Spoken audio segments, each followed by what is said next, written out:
Hi guys, ngayon po ay papunta kami sa High Art Auction located sa West District, Taichung City. Dito ko po naisipan mag-celebrate ng aking 27th birthday gawa ng mahilig po ko sa art and mga paintings. At syempre kasama ko po dyan ng aking magandang girlfriend na mahilig mag-tiktok. Onting lakad lang guys, makikita niyo po kagad yung store nila.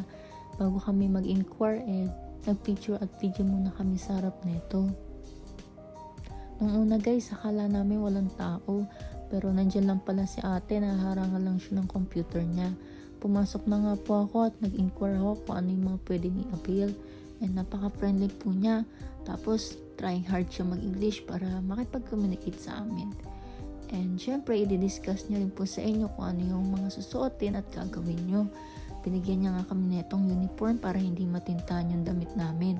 Meron din po dyang locker na pwede yung paglagyan ng gamit nyo kung sakali man na may dala kayong mga bag. At syempre may props din po na pwede nyong gamitin pang picture. At siya na rin po magsasabi sa inyo na picturean niya kayo or videohan. Ang galing nga eh. Ayun nga guys, dinala niya na kami dito sa area kung saan kami maglalaro. Ay magpipainting.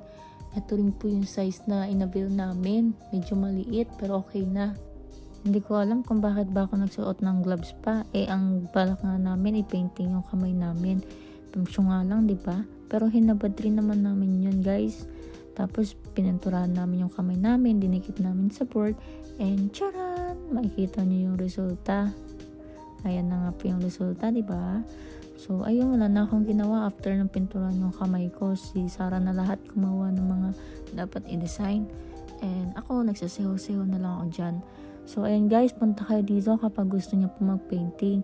Meron naman pong address na isa-send ko dito sa video na ito. So, ayun guys, hanggang dito na lang po aking vlog. Bye-bye!